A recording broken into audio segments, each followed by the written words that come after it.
예시한 우리 하나님의 말씀은 시편 90편입니다.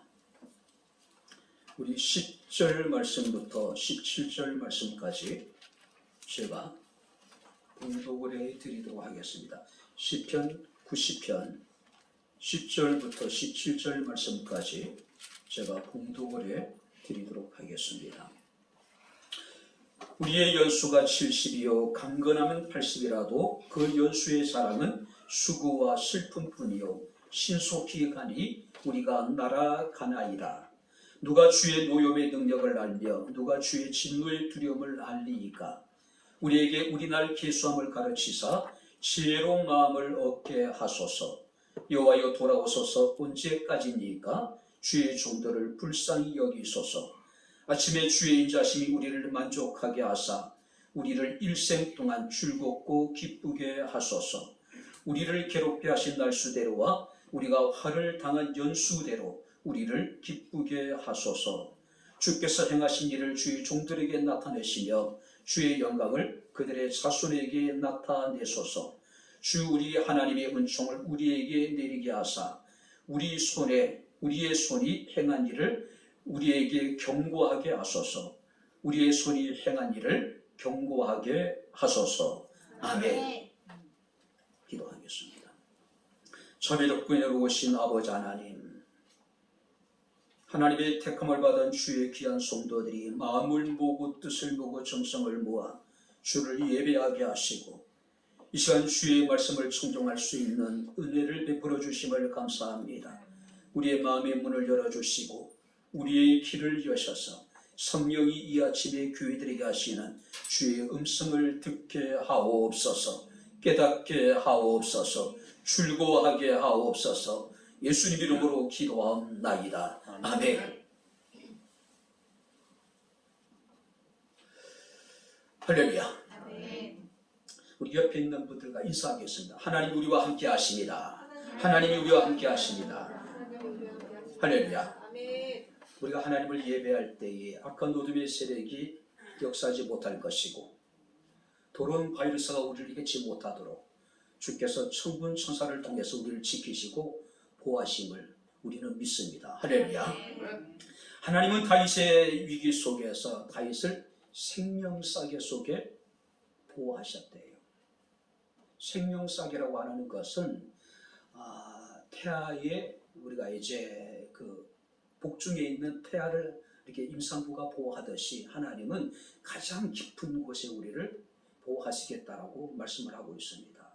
아무리 코로나가 또 변이 중인 오미크론이 대유행을 한다 하더라도 애굽 전역에 재앙이 임했지만은 이스라엘 백성들이 거하는 고센 땅에는 하나님의 재앙이 이루지 아니었음을 우리가 보게 됩니다. 하나님의 보호하심과 하나님의 지키심이 우리 가운데 함께할 수 있기를 주 이름으로 축원합니다. 톨스토이라고 하는 러시아 작가의 작품 가운데 이런 이야기가 있습니다. 물고기 한 마리가 한 번은 사람들의 대화를 엿듣게 돼요.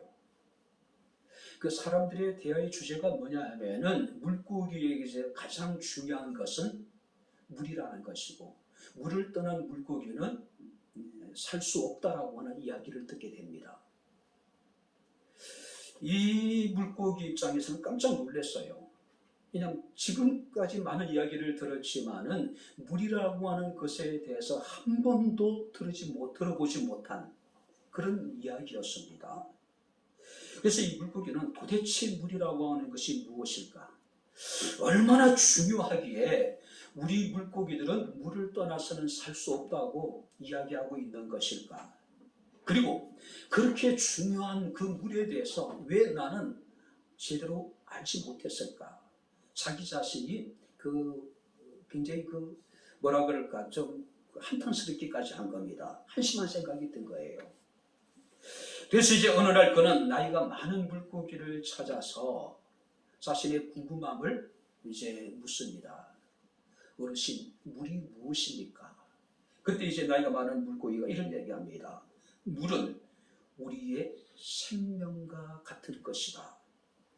우리는 그 속에 살아가고 있고, 자, 그럼에도 불구하고 우리는 그 속에 살아가고 있기 때문에 물이라는 것을 느끼지 못하고 물이라는 것에 대해서 생각조차 못하고 있을 뿐이다라고 이야기를 해요. 자, 여기서 톨스토이가 이야기하고자 하는 것은 뭐냐면은 사람들에게 하나님은 물고기에 있어서 물과 같은 존재라는 것을 가르쳐 주기 위해서 지금 이 이야기를 하고 있는 겁니다. 자, 우리가 사도행전 17장 27절 28절 말씀을 보게 되면은 그는 우리 각 사람에게서 멀리 계시지 아니하시느니라. 우리가 그를 힘입어 살며 기동하며 존재하느니라. 할렐루야. 우리는 하나님을 힘입어 살아가고 하나님을 힘입어 기동하고 하나님에 의해서 존재함에도 불구하고 우리들은 하나님의 존재를 느끼지 못하는 거예요. 하나님의 존재를 우리가 생각하지 않는다라고 하는 사실이에요. 우리가 하나님이 없다라고 여기고 있는 불신자들은 그렇다 치더라도 문제는 우리가 믿는다라고 하면서도 하나님을 주여 주여 하면서도 실제 생활 속에서 우리는 하나님을 우리가 느끼지 못하고 살아가고 있는 겁니다. 하나님을 전혀 우리가 생각하지 않고 살아가고 있는 거예요. 우리가 시편 50편 22절에 하나님을 잃어버린 너희여 이제 이를 생각하라. 그렇지 않으면 내가 너희를 찢으리니 건질 자가 없을 것이다. 하나님을 잊고 가는 사람들에게 이것을 생각하래요. 이것이 뭐냐면은 너희 자신의 행위를 돌아보고 하나님 앞으로 돌아오라는 이야기예요. 회개하라는 이야기예요. 오늘 우리는 지난 1년 동안 열심히 살았습니다. 근데 우리는 그 열심이라고 하는 것이 하나님과 관계없는 하나님 없이 자신의 힘으로 열심히 살아가는 거예요. 그러니까 하나님의 은혜를 입지 못하는 겁니다. 하나님의 도우심을 입지 못하는 거예요. 그러니까 힘이 드는 겁니다. 지치는 거예요. 자신이 열심히 살았지만 자신이 수고한 대로 우리는 결과물을 얻지 못한 거예요. 그래서 우리는 낙심하기도 하는 겁니다. 인생은요, 단 한 번의 기회밖에 우리에게 주어지지 않습니다. 많은 사람들이 인생의 마지막이 있다는 것을 알고 있지만은 그 의미를 되새기면서 살아가는 사람은 많지 않다고 하는 겁니다. 자, 시편 90편의 표제를 보시기 바랍니다. 하나님의 사람 모세의 기도라고 이야기를 해요. 우리가 90편을 통해 느낄 수 있는 것은 뭐냐면은 우리 인생은 티끌 같은 존재라는 이야기예요. 우리 인생은 짧다는 겁니다. 그 짧은 티끌 같은 세상을 살아가면서 우리는 영원하신 하나님을 바라봐야 될 것이고 또 인생의 허물을 극복할 수 있을 것이고 삶의 정체성이 무엇인가를 우리는 깨닫게 되는 거예요. 우리가 하나님의 존재를 의식하지 않고 우리가 하나님을 알지 못하고 잃어버린 사람들에게는 찾아오는 공통된 것이 뭐냐면은 인생에 대한 허무함이에요. 허무하다는 거예요. 그죠? 그러다 보니까 극단적인 선택을 하게 되는 거예요. 그러나 하나님을 잊지 않고 하나님과 함께 살아가는 사람들은 나를 보내신, 나를 지으신 하나님의 분명한 목적이 있다고 하는 확신이 있기 때문에 우리는 결코 낙심하지 않습니다. 좌절하지 않아요. 절망하지 않는 겁니다. 우리가 인류 역사를 보게 되면 위대한 사람들의 삶의 특징이 뭡니까? 비록 티끌 같은 인생일지라도 지극히 짧은 우리 인생일지라도 그들이 정말로 열심히 살아갈 수 있었던 것, 그들이 허물을 극복하고 성실하게 살아갈 수 있었던 것은 무엇입니까? 하나님을 그들이 기억하기 때문에 그래요.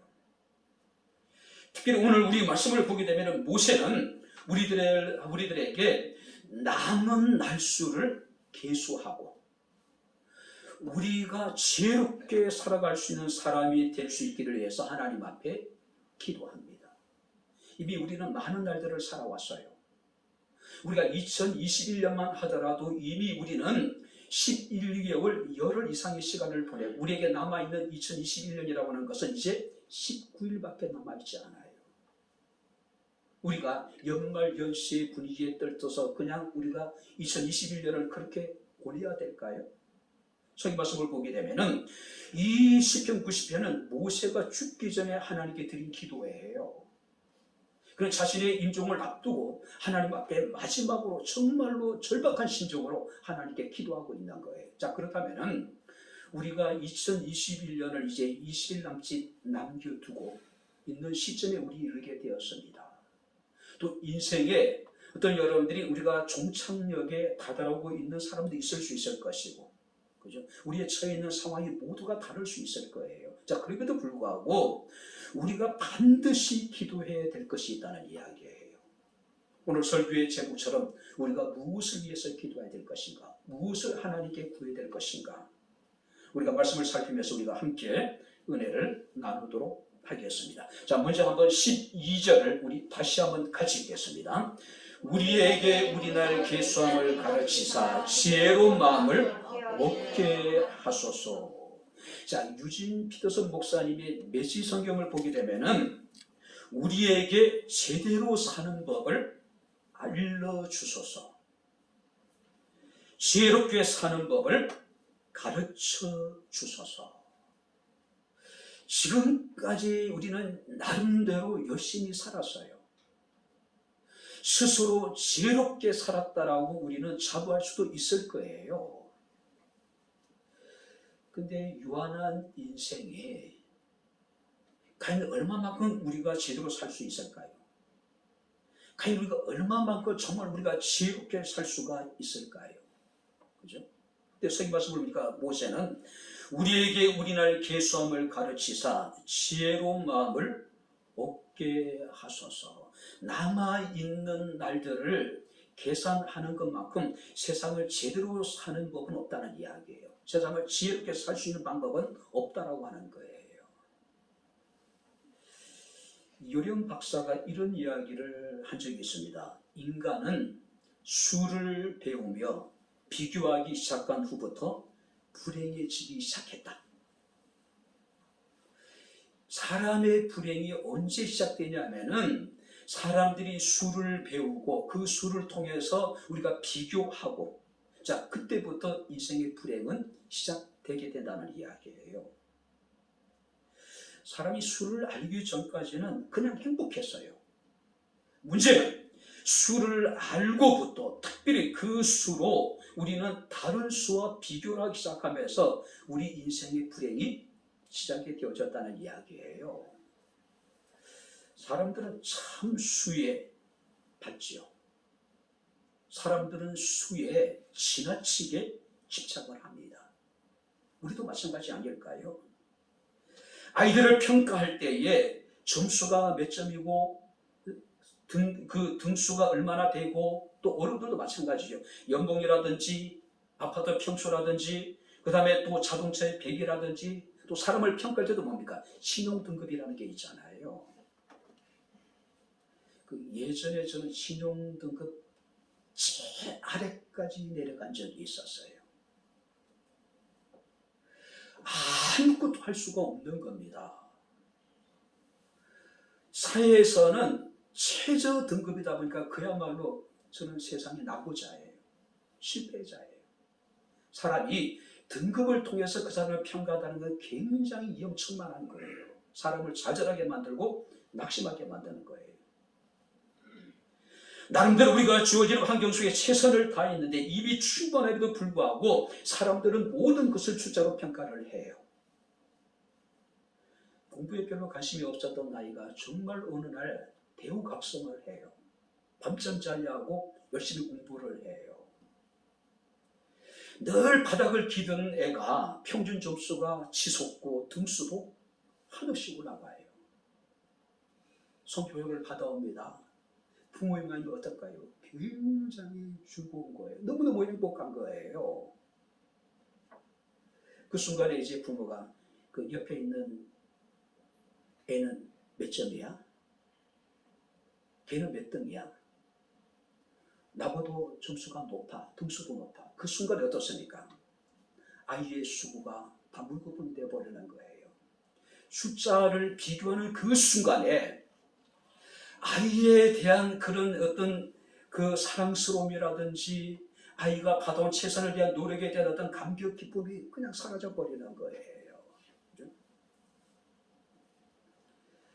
문제는 이렇게 사람들이 수에 밟고 수에 집착을 하면서도 정작 우리가 밟아야 될 수에 대해서는 우리가 굉장히 무뎌져 있는 거예요. 12절 말씀을 보게 되면은 우리 나를 계수하게 하소서, 우리에게 지혜로 마음을 달라고 이야기를 합니다. 우리가 숫자 중에 가장 숫자가 뭡니까? 우리의 남아있는 날들을 우리가 세어보는 거예요. 근데 우리는 이런 것에 대해서는 관심이 없는 겁니다. 오직 손에 잡히는, 눈에 보이는 숫자에만 우리가 집착을 하는 거예요. 오늘 복된 삶을 위해서는 인생의 남은 날을 계산하는 지혜로운 마음이 있어야 된다는 겁니다. 그래서 모세가 죽기 전에 하나님 앞에 간절히 구하는 건 뭡니까? 나로 하여금, 우리 백성들로 하여금, 우리의 자녀들로 하여금 남아있는 날들을 계수하여 지혜롭게 제대로 살아갈 수 있게 해달라고 지금 기도하고 있는 겁니다. 왜 우리가 남아있는 날들을 계수해야 될까요? 우리가 4절 말씀을 보시기 바랍니다. 주의 목전에는 천년이 지나간 어제 같으며 밤의 한순간 같을 뿐입니다. 인생은 너무나도 짧다는 이야기예요. 우리는 5천년의 역사를 자랑합니다. 그런데 하나님에게 있어서 천년이라고 하는 것은 지나간 어제와 같다. 밤의 한순간에 지나지 않을 정도로 인생은 지극히 짧다는 이야기예요. 뿐만 아니라 우리가 5절, 6절 말씀을 보게 되면은 아침에 돋았다가 저녁에 시들어버리는 풀과 같은 존재라고 이야기를 하고요. 또 우리가 9절 말씀을 보게 되면은 우리의 모든 날이 주의 분노 중에 지나가며 우리의 평생이 순식간에 가였나이다. 우리 10절 말씀을 보시기 바랍니다. 우리의 연수가 70이요 강건하면 80이라도 그 연수의 자랑은 수고와 슬픔뿐이요 속히 가니, 한번 따라해보시면 우리가 날아가나이다. 시간을, 인생을 날아간다고 표현하고 있는 거예요. 그러니까 정신없이 우리의 시간들이 지나가니 너희는 너희에게 남아있는 날들을 한번 헤아려 보라는 이야기예요. 그리고 너희는 제대로 살아라는 이야기예요. 지혜롭게 살아라는 이야기예요. 바로 모세가 그것을 위해서 지금 기도하고 있는 겁니다. 사도 바울은 에베소 교회 성도들을 향해서 세월을 아끼라고 이야기를 합니다. 뿐만 아니라 에베소서 5장 15절 말씀을 보게 되면은 그러즉 너희가 어떻게 행할 것을 자세히 주의하여 지혜 없는 자 같이 말고 오직 지혜 있는 자와 같이 되라고 이야기를 하고 있어요. 80이 넘으신 분도 계실 것이고 우리 이용수 집사님 같은 경우는 96세신가요? 지금 100세를 바라보고 계셔요. 그죠? 당신에게 남아있는 시간들이 얼마나 되겠습니까? 물어보면 이용수 집사님 얼마 남지 않을 거라고 얘기하셨을 거예요.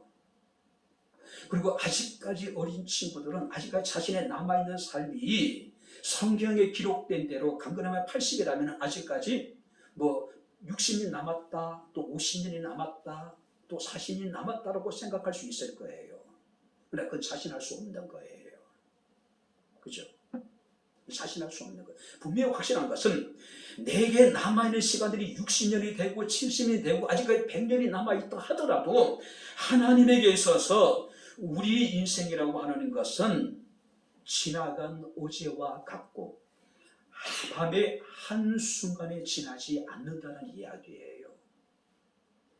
아침에 돋아났다가 저녁에 시들어버린 베인 풀과 같은 존재라는 이야기예요. 순식간에 다 엮고 날아간다고 표현하고 있는 거예요.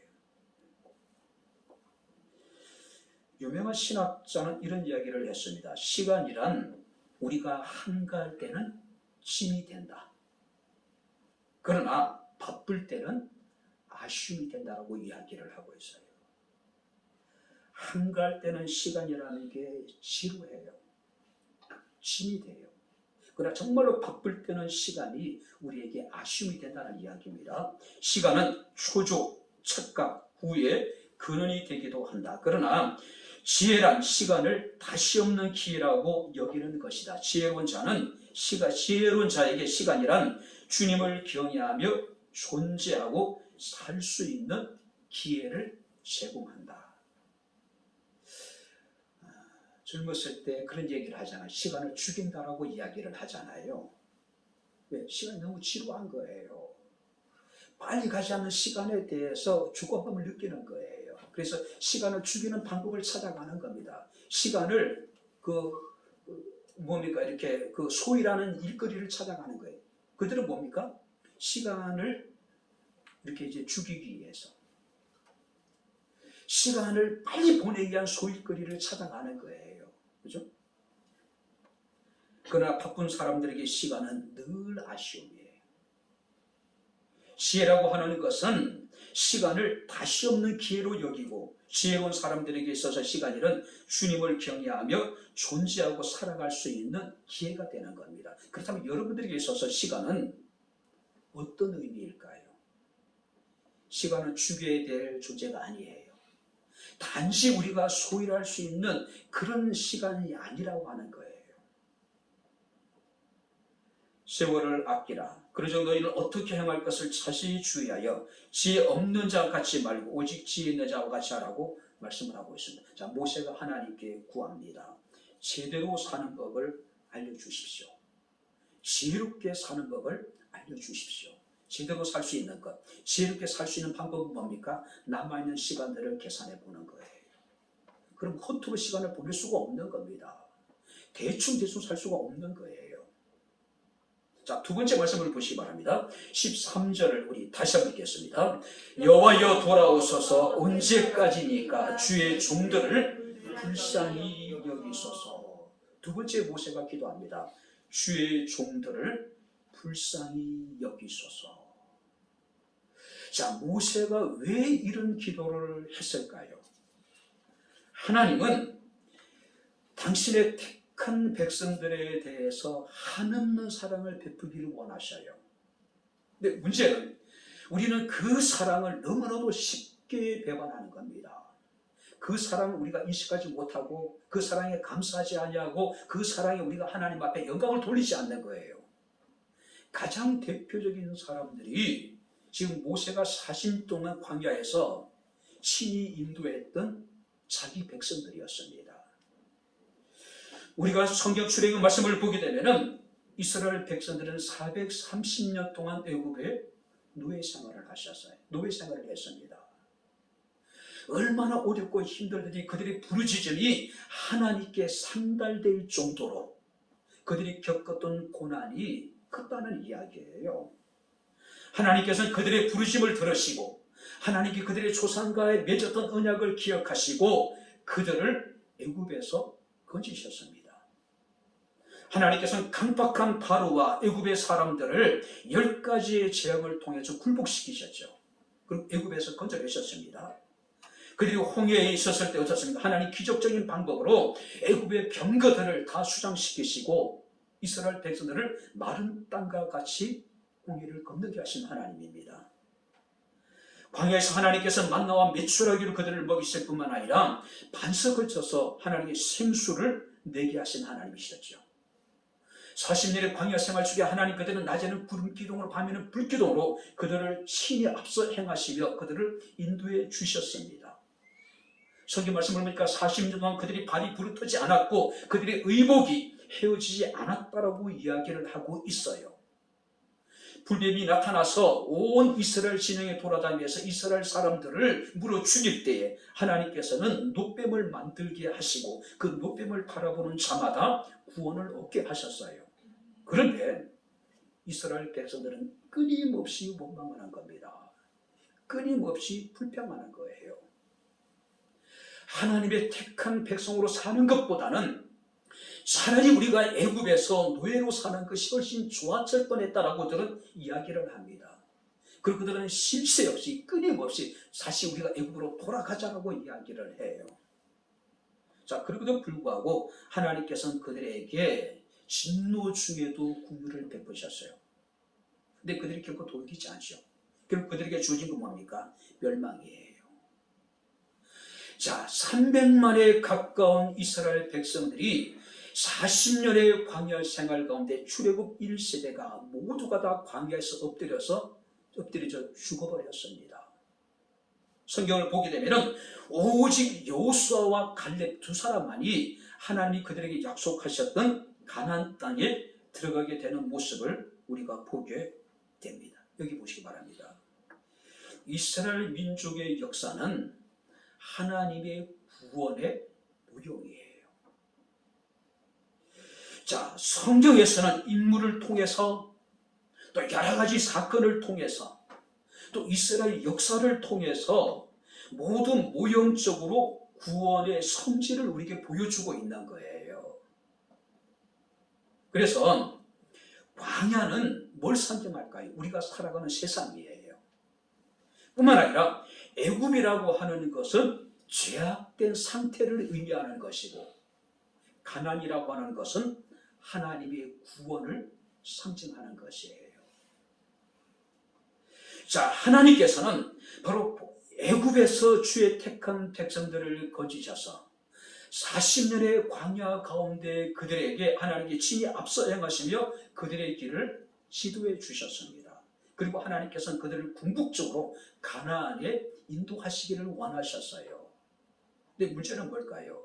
출애굽 1세대가 하나님께 불순종함으로 인해서, 하나님을 원망하고 하나님께 불평함으로 인하여서 모두가 다 광야에서 엎드려져 죽었다라고 하는 사실이에요. 그래서 모세는 하나님께 죽기 전에 자기 백성을 위해서 기도합니다. 뭐라고 기도합니까? 주의 종을 불쌍히 여겨달라고, 주의 백성들을 불쌍히 여겨달라고 지금 기도하고 있는 겁니다. 어쩌면 광야의 생활을 하고 있는 이스라엘 백성들은 오늘을 살아가고 있는 우리의 모습이에요. 하나님이 앞서 행하시며 우리의 길을 인도하심에도 불구하고, 우리에게 때를 따라 일용할 양식을 주시고 우리에게 삶에 필요한 모든 것들을 하나님께서 채워주심에도 불구하고 우리는 하나님께 감사하지도 아니하고 하나님께 영광을 돌리지도 않는 겁니다. 늘 불평하고 원망하고 우리는 불순종의 삶을 살아가는 거예요. 2021년을 우리가 이제 마무리하면서 하나님께 기도되지 않을까요? 주의 종들을 불쌍히 여기소서. 하나님, 지난 한 해 동안 내가 하나님의 은혜를 입은 자로서 합당한 삶을 살지 못했습니다. 하나님 나를 사랑하시고 충성되게 여기셔서 직분을 맡기셨는데 그 직분을 내가 잘 감당하지 못했습니다. 온전히 하나님의 것을 하나님께 드리지 못했습니다. 날마다 내 자신을 부인하고 나에게 주어진 십자가를 지고 주님을 따라야 되는데, 하나님, 내 자신을 부인하지 못했습니다. 나에게 주어진 십자가를 지고 주님을 따르지 않았습니다. 뭔가 회개되지 않을까요? 요한일서 1장 9절 말씀을 보게 되면 우리가 우리의 죄를 자백하면 저는 미쁘시고 오르사 우리 죄를 사하시며 모든 불의에서 우리를 깨끗게 하실 것이고, 할렐루야. 뿐만 아니라 이사야서 1장 18절 말씀을 보니까 오라 우리가 변론하자고 이야기를 합니다. 너희 죄가 주홍 같을지라도 눈과 같이 이어지게 될 것이요 너희 죄가 진홍같이 붉을지라도 양털같이 희게 될 것이라고 말씀을 하고 있습니다. 한 해를 그냥 보내서는 결코 안 돼요. 우리가 세상에 한 해를 우리가 보낼 때 결산을 하잖아요. 마치 우리가 하나님의 관계 속에서도 우리의 삶을 하나님 앞에 결산을 해야 됩니다. 우리가 무엇을 내놓을 만한 것이 얼마나 있을까요? 우리가 하나님 앞에 결산하되 우리는 이런 기도밖에 할 수 없는 겁니다. 우리를 불쌍히 여기소서. 우리를 불쌍히 여기소서. 우리가 시편 51편 17절에 하나님께서 우리에게 원하시는 것은 상하고 통회하는 마음이래요. 하나님이 우리에게 원하는 건 뭔가 대단한 것을 내놓기를 원하시는 것이 아니란 이야기예요. 정말로 상한 심령, 통회하는 마음으로 하나님 앞에 나오기를 하나님께서 지금 우리에게 원하시고 계신다라고 하는 사실입니다. 2021년이 지나가기 전에 낡은 옷을 우리가 벗어버리듯이 우리의 모든 죄를 자백하고 하나님의 국률하심을 구할 수 있는 저와 여러분들의 삶이 될 수 있기를 주의 이름으로 축원합니다. 주의 종들을 불쌍히 여기소서. 지난 한 해를 돌아보면서 오직 하나님의 국률과 하나님의 자비를 구하는 기도가 우리에게 있어야 되지 않을까요? 물론 정말로 바르게 제대로 살았다면 정말 하나님의 뜻대로 우리가 정말 온전한 믿음의 삶을 살았다면 이런 기도를 할 필요는 없겠죠. 그런 사람이 세상에 있을까요? 세 번째 말씀을 보시기 바랍니다. 14절을 같이 읽겠습니다. 아침에 주의 인자심이 우리를 만족하게 하사 우리를 일생 동안 즐겁고 기쁘게 하소서. 15절입니다. 우리를 괴롭게 하신 날수대로와 우리가 화를 당한 연수대로 우리를 기쁘게 하소서. 우리를 기쁘게 하소서. 할렐루야. 우리를 기쁘게 하소서. 공동 번역에 보게 되면 이 본문을 이렇게 번역해 놨습니다. 우리가 고생한 그 날수만큼, 어려움을 당한 그 횟수만큼 즐거움을 누리게 하소서. 자, 메시지 성경을 보게 되면은 지금까지 힘든 나날을 주신 만큼 이제 좋은 날도 주소서. 할렐루야. 2021년을 우리가 돌아보면서 이제 20일 남짓 짧은 시간만이 우리에게 남아있는데 우리가 하나님께 기도해야 될 것이 있어요. 우리가 무엇을 위해서 기도해야 될까요? 주여 우리를 기쁘게 하소서. 지난 한 해 동안에 어쩌면 지금까지 내가 괴로움을 당했던 날수대로와 내가 어려움을 겪었던 연수대로 하나님께서 우리를 기쁘게 하소서. 지금까지 힘든 나날을 보낸 것만큼 이제는 좋은 날도 하나님이 내게 주소서. 즉 이 기도를 지금 하나님 앞에 드리고 있는 거예요. 특별히 우리가 말씀을 자세히 보게 되면은 모세가 우리를 기쁘게 해달라고 기도하죠. 근데 여기서 말하는 기쁨이라는 건 단순한 기쁨이 아닙니다. 하나님의 인자심으로 말미암는 기쁨과 즐거움과 참된 만족이에요. 이게 두 가지입니다. 하나님의 인자심으로 우리의 장래에 완전한 기쁨을 우리에게 주십시오.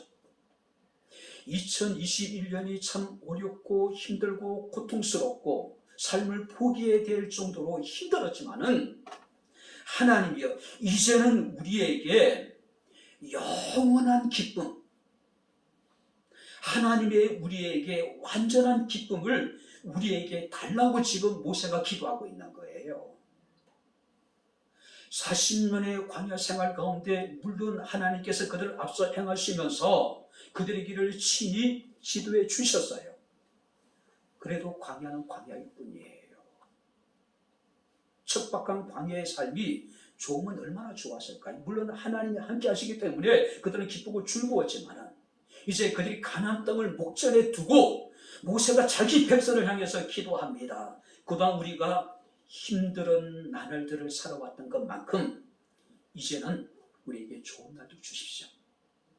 좋은 날도 주십시오.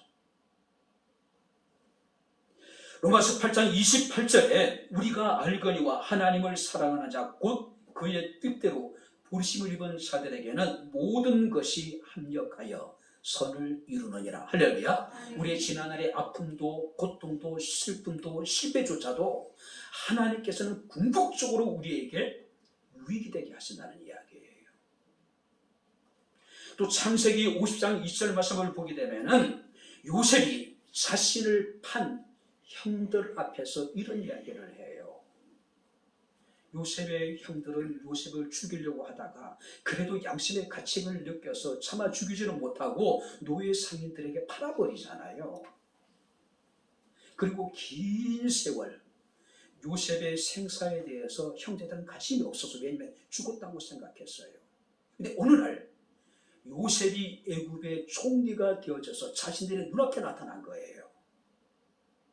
형제들이 느낀 두려움 말로 표현할 수 없겠죠. 그래도 아버지 야곱이 살아있을 동안에는 그래도 아버지를 생각해서 요셉이 자신을 죽이지 않겠지만 이제 아버지까지 죽었어요. 요셉이 자신들에게 보복할 것이라고 생각했어요. 그때 요셉이 그런 얘기를 합니다. 당신들은 나를 해하려 하였으나 하나님은 그것을 선으로 바꾸사 오늘과 같이 많은 백성의 생명을 구원하게 하시려 하셨나니. 할렐루야. 아멘. 형제들은 요셉을 시기하고 질투해서 요셉을 죽이려고 했지만은 하나님께서는 그것조차도 선으로 바꾸시고 자신을 통해서 많은 백성의 생명을 구원하게 하시려고 하셨다. 그죠? 지난 한 해 많은 힘든 일이 있었을 수 있을 것이고 고난과 어려움과 실패, 아픔, 슬픔들이 참 많이 있었을 거예요. 그러나 기억하시기 바랍니다. 우리 지난날의 아픔이, 실패가, 슬픔이, 고통이, 환난이 하나님의 본심은 아니라고 하는 겁니다. 할렐루야. 아멘. 하나님은 우리를 골탕 먹이기 위해서, 우리를 단지 혼내주기 위해서, 하나님 우리를 죽이기 위해서 우리에게 실패를 주고 환난을 주고 고통을 주고 우리에게 약간 슬픔을 주신 것이 아니란 이야기예요. 예레미야 29장 11절 말씀을 보게 되면은 하나님의 본심은 이것입니다. 너희를 향한 나의 생각을 내가 아나니 평안이요 재앙이 아니라 너희에게 미래와 희망을 주는 것이니라. 할렐루야. 아멘. 하나님의 본심은 우리에게 재앙을 주는 것이 아니라 우리가 평안한 것이고 우리에게 미래를 주는 것이고 우리에게 희망을 주는 것이래요. 이것이 하나님의 본심이에요. 이 하나님의 본심을 이해하지 못하면 우리가 찾으라고 절망은 낙심하는 거예요. 여러분들이 어떤 상황 속에 처해 있더라도 그 상황을 우리가 극복할 수 있는 방법은 뭡니까? 하나님의 본심을 이해하는 거예요. 어린 아이들은 부모님의 본심을 다 이해하지 못해요. 자신이 원하는 대로 뜻대로 되지 않으면 아빠 미워, 엄마 미워, 다 싫어. 그죠? 그러나 성숙한 사람들 어떻습니까? 부모님의 본심을 이해하는 거예요. 나타난 상황만을 보는 것이 아니라 지금 처해 있는 환경만을 보는 것이 아니라 왜 이런 환경이 주어졌는지, 왜 이런 상황이 내게 벌어졌는지 우리는 하나님의 본심을 이해하려고 노력해야 된다는 거예요. 뿐만 아니라 시편 30편 11절에 주께서 나의 슬픔이 변하여 내게 춤이 되게 하시며 나의 베옷을 벗기시고 기쁨으로 띠를 띄우셨나이다. 한번 따라해 보시기 바랍니다. 슬픔이 변하여 춤이 되게 하시며 베옷을 벗기시고 기쁨으로 띠 띄우셨나이다. 할렐루야. 우리가 이것을 하나님께 기도하는 거예요. 우리가 하나님 앞에 기도할 때 가장 중요한 뭡니까? 정직한 거예요. 아프면 아프다고 해야 돼요. 내 마음이 상했으면 그 상한 마음을 가지고 하나님 앞에 가서 그대로 고백하는 거예요. 정말로 죽고 싶을 만치 힘들면 하나님 내가 죽고 싶을 만치 힘들다라고 고백하는 거예요. 그리고 하나님이 왜 내게 이런 힘들게 또 아프게 슬프게 죽을 만치 힘든 일을 내게 보내셨는지 우리가 하나님의 뜻을 우리가 찾고 구해야 되는 거예요. 하나님의 본심이 어디 있는지를 우리가 이해를 해야 되는 거예요. 몸도 마음도 우리 영혼도 어쩌면은 지칠 대로 지쳐 있는 수도 있을 거예요. 자신의 삶을 보게 되면은 어디 하나 성한 곳이 없는 거예요. 몸도 지쳐 있고 마음도 상해 있고 우리 영혼도 지금 지치대로 지쳐 있는 거예요. 집에 돌아가도 어떻습니까? 자식들을 봐도 또 회사에 가도 또 우리가 무슨 일을 하든 간에 마음 들 곳이 없는 거예요. 지금 우리가 그런 삶을 살아가고 있는 거예요. 오늘 모세는 그런 상황 속에 하나님께 기도합니다. 우리를 기쁘게 하소서. 우리를 즐겁게 하소서. 지난해에 겪었던 아픔만큼 내가 환난을 겪었던 것만큼 슬펐던 것만큼 하나님께 내게 기쁨을 즐거움을 달라고 지금 기도하고 있는 거예요. 2021년이 이제 저물어가고 있습니다. 우리는 한 해 이렇게 보내고 이제 새해에 대한 새로운 기대를 가지고 어떤 여러분들이 설레임으로 새해를 기다리는 사람도 있을 수 있을 거예요. 근데 2022년이라고 2021년과 별다른 게 있을까요? 특별히 달라질 거 없을 것 같아요. 특별히 나아질 것도 없을 것 같아요. 2년 동안 계속됐던 코로나가 갑자기 2022년에 종식이 될 수 있을까요? 오히려 변이종인 오미크론으로 인해 가지고 또 다른 변이종, 또 다른 변종으로 인해 가지고 인류는 끊임없는 어떤 어려움을 겪을 수밖에 없을 거예요.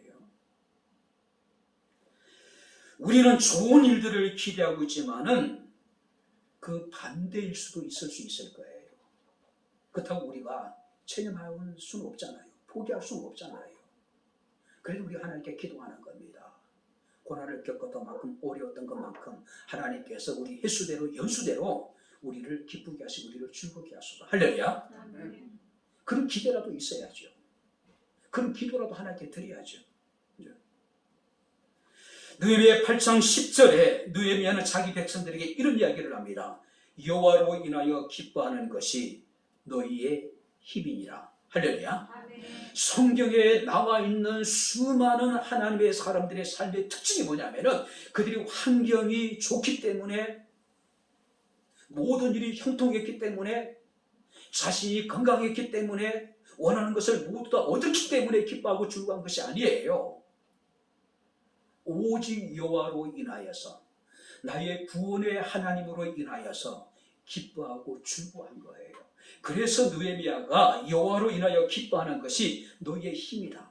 너희가 세상을 살아갈 수 있는 힘이라는 거죠. 어떤 시련과 고난과 어려움도 극복할 수 있는 힘이 된다는 이야기예요. 올해보다 별로 나아질 것이 없는 2022년도를 바라보면서 막연한 기대에 들뜰 것이 아니라 우리가 여호와를 기뻐함으로 2022년이 어렵고 힘들지만은 우리가 세상을 살아갈 수 있는 힘을 얻게 되는 거예요. 힘을 얻게 되는 거예요.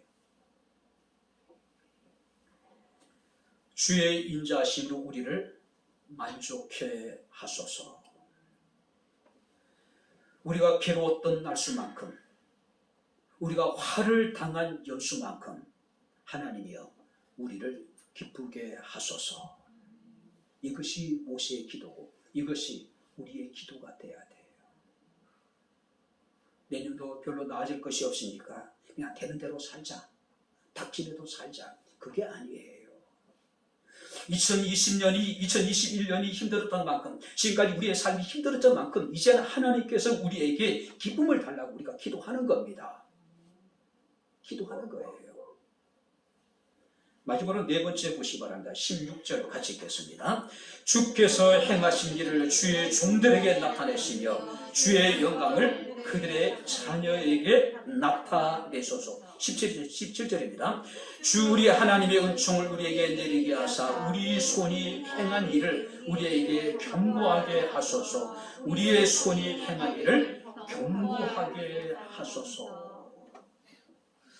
모세는 12절에 남은 날을 계수하여 지혜롭게 사는 법, 제대로 사는 법을 알게 해달라고 기도했습니다. 뿐만 아니라 13절 말씀을 보게 되면 하나님께서 우리를 불쌍히 여겨달라고 기도했어요. 그리고 우리가 14절 15절 말씀을 보게 되면 우리가 힘들고 고통스러웠던 것만큼 이제는 하나님께서 우리를 기쁘게 해달라고 기도했습니다. 그리고 마지막으로 16절 17절 말씀을 보게 되면 우리의 자녀들에게 하나님의 영광을 나타내시고 우리가 행한 일들을 경고하게 하소서. 우리가 행한 일들을 경고하게 하소서. 오직 하나님께서 은총을 베푸셔서, 다시 말씀드립니다. 하나님이 자기와 자기 백성들에게 은총을 베푸셔서 우리 자녀들에게 하나님의 영광이 나타나고 우리들이 행하는 모든 일들을 하나님께서 경고하게 하소서. 자, 여기 보시기 바랍니다. 여기서 행하신 일을, 주께서 행하신 일, 주의 영광이라고 하는 것은 하나님의 선하심과 하나님의 자비하심을 우리 자녀들에게 나타내소서. 또 다른 말로는 우리 하나님께서 은총을 베푸셔서 우리의 자녀들을 위대하게 하소서. 이런 이야기예요. 모세가 죽기 전에 자기 백성들을 위해서 마지막으로 기도한 게 뭐냐면은 하나님이 우리와 우리의 자녀들에게 하나님께서 은총을 베풀어 주십시오. 첫 번째 업적이 뭐냐면은 우리의 자녀들의 하나님께서 영광이 나타나게 하시고 우리의 자녀들을 하나님께서 위대하게 만들어 주셔서 이 기도가 지금 이스라엘 백성들을 통해서 유대인들을 통해서 그대로 성취되고 있는 거예요. 전 세계 인구의 유대인은 0.2%에 지나지 않아요. 그런데 그 0.2%의 유대인들이 인류 역사를 변화시켰습니다. 학자들에 의하면 인류를 변화시킨 그 세 명의 인물들이 있어요. 아인슈타인, 그 다음에 마르크스, 그 다음에 프로이드. 다 유대인들이에요. 그러니까 인류 역사는 유대인들에 의해 가지고 변화됐다는 거예요.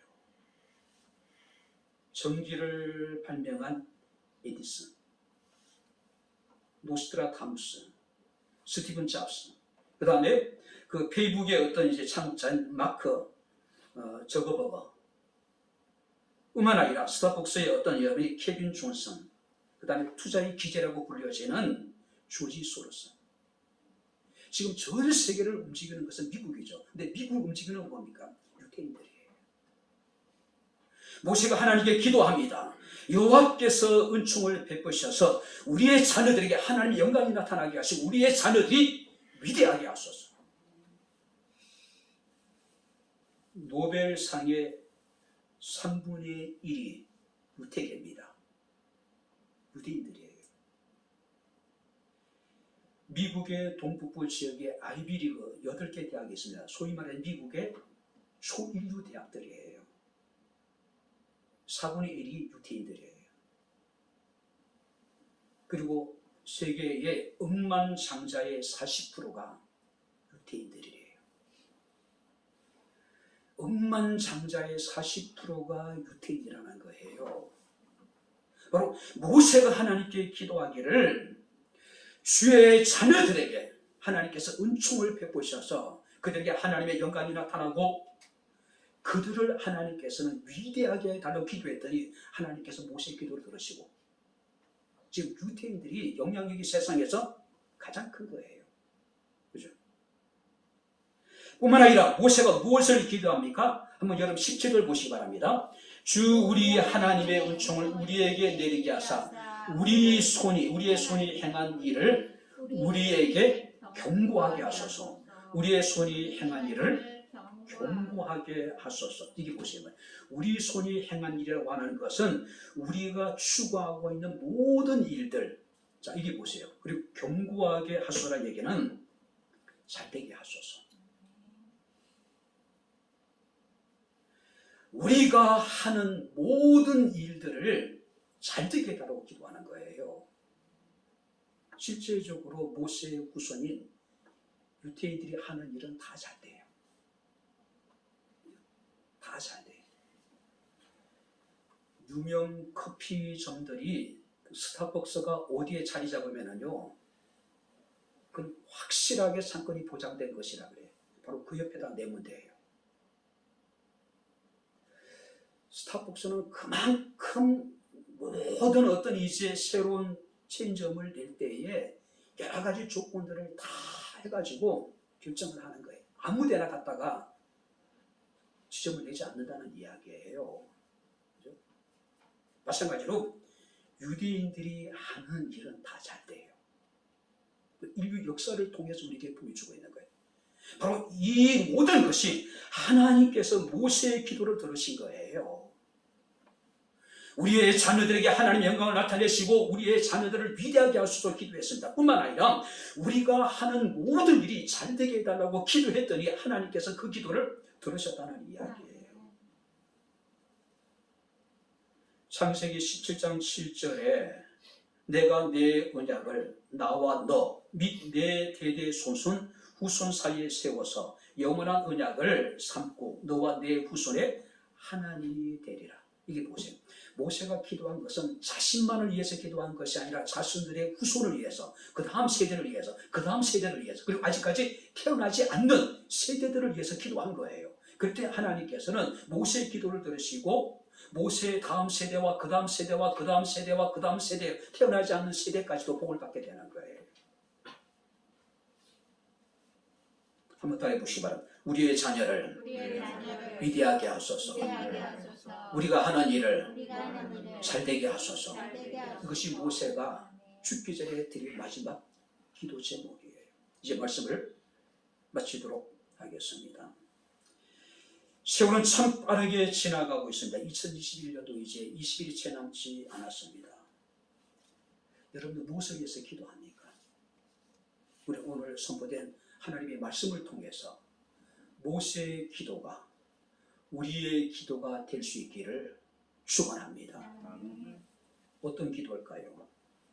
하나님께서 우리를 지혜롭게 제대로 살게 하소서.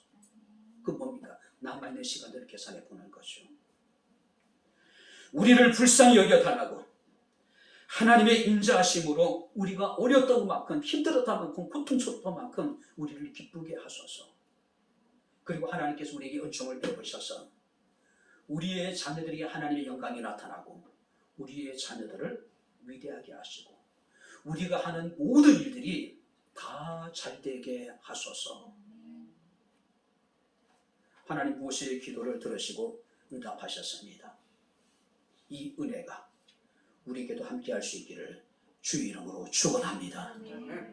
기도하겠습니다.